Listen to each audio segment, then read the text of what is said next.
This is our TED Talk on growing up in a small town.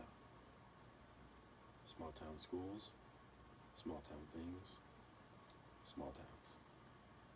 Welcome to Chat, our TED Talk.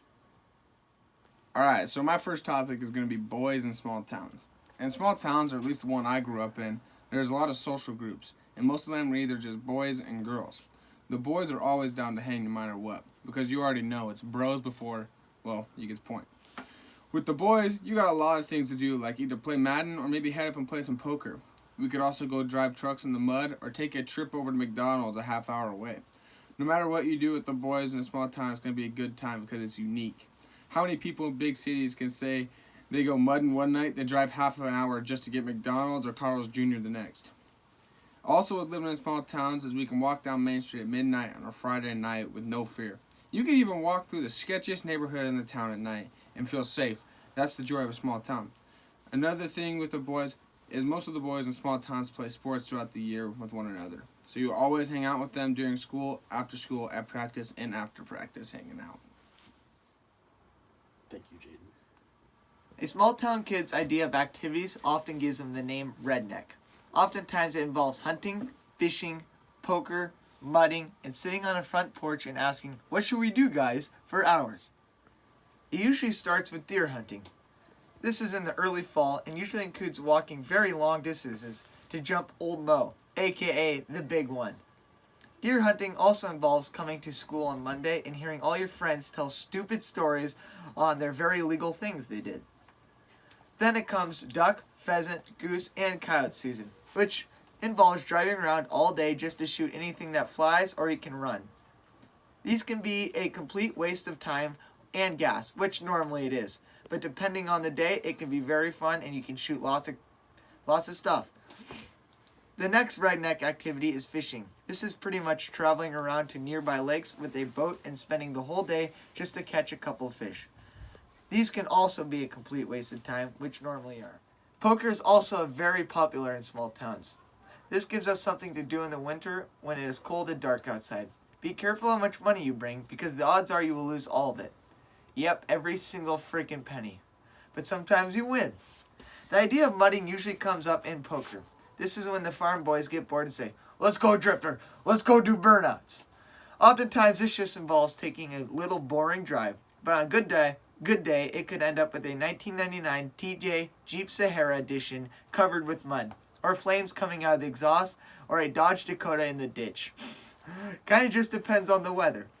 And last but not least, sitting on the porch. This happens mostly in junior high because you could not drive. This happens in the summer when everybody is bored.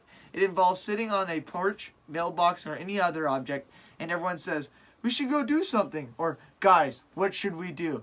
But we never do anything. And that sums up most of the small town activities.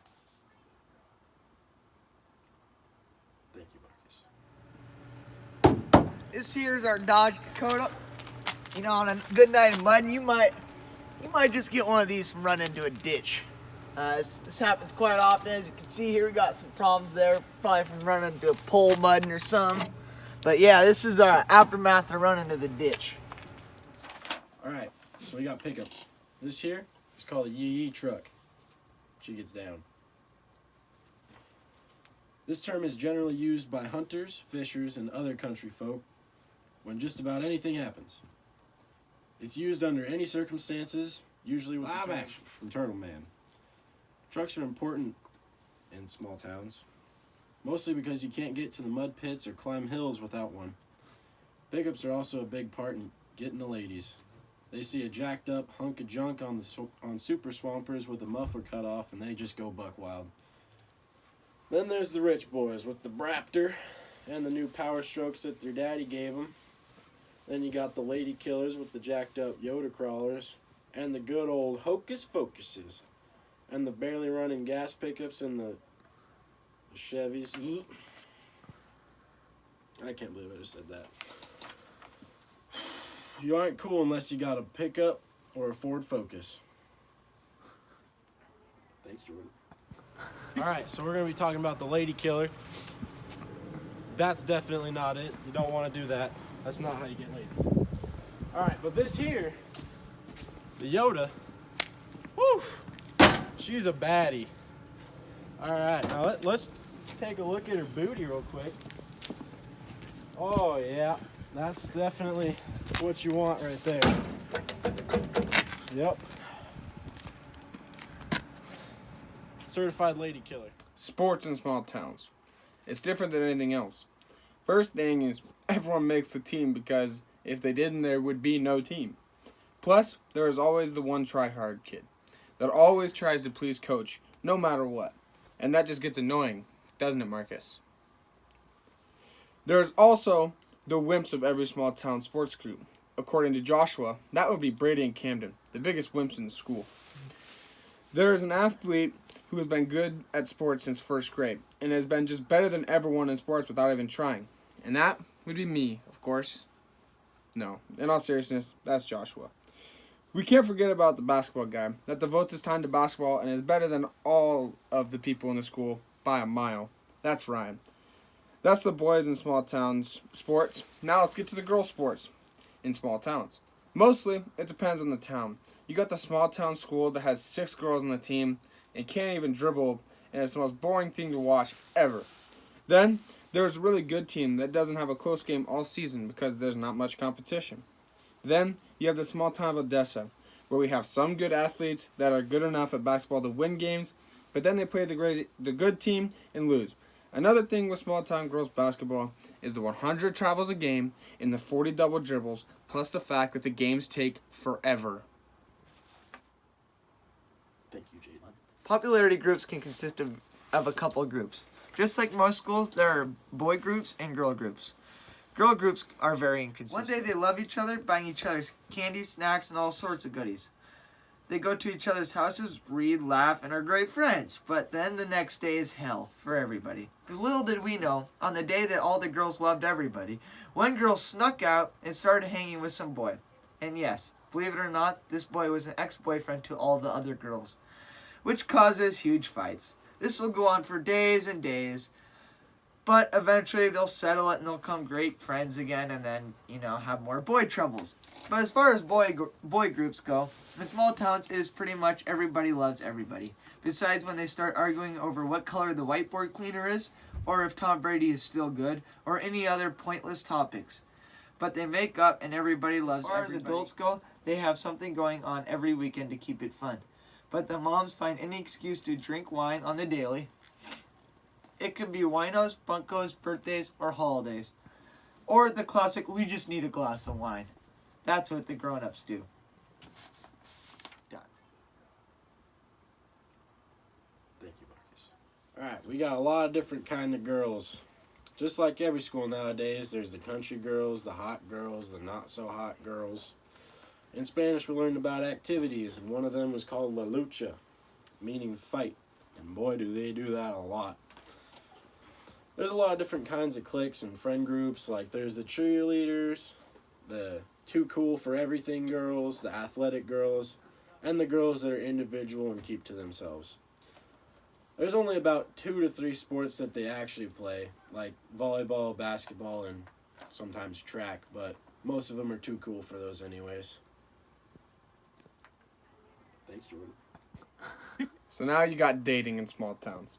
The thing with dating in small towns is that it's great when you're together, because you can always see your significant other and always get to spend time with one another. But it can also get awkward when the boys start putting you in awkward situations, like whenever there are random adults around and your friends always say things to make it awkward around them. Now the worst part about dating in small towns is obviously the breakup. This would be rough because you always have to see the boy/girl you used to date. This will lead to more awkward spots because what if you get paired on a class project or your friends say something to just make it really awkward between you because it's funny? That's the worst part about the breakup, and that's what's terrible about breakups in small towns. Thank you, Jaden. Work in small towns are a little harder than most places. In the summer, kids are working by 7 and get home at dark during harvest. These are long days in the summer while listening to the radio and sending videos on a group chat because you're bored. In junior high, it consists of roguing, picking rocks, which just plain out sucks. And the grown-ups are pretty much all farmers. They work really hard in the summer and don't do crap in the winter.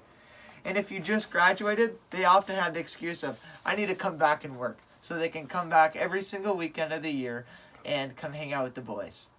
And that is work in a small town. Thank you, Marcus. All right, now we got the police force. We've got the baddest of the bad, the spookiest of the spooky cops in town, Clark and Bryce. They stayed up day and night protecting this town from crime and keeping it safe via bicycle. Every now and then they'd catch theirself a jaywalker or get bored and they'll drive around and act like they're protecting the place. But they were pretty much there to intimidate you. They worked their absolute hardest to make sure that no laws were broken and nobody got away with anything. If you're from Odessa, they won't pull you over. But if you're from anywhere else, they don't like you. So you're going to catch yourself a fat ticket if you're not from around these parts. However, Kelly Watkins is a whole different story. He sees you coming down doing something wrong. He'll make sure that you get the worst punishment possible. Like how Evan's gotten 3 tickets now and he's been pulled over twice by Kelly. Speaking of Evan, I don't think that they have too much of a liking for him. However, they're just at the right place at the right time, and Evan is right place, wrong time. Nowadays, they aren't even pulling people over for speeding. They're mostly pulling over people that just find drugs. There's a lot of small towns that have little pieces of them scouring with crackheads and drugs. Like our school, for example, has most of the drug crime near it, so that's where they usually find them patrolling. Thanks, Jordan.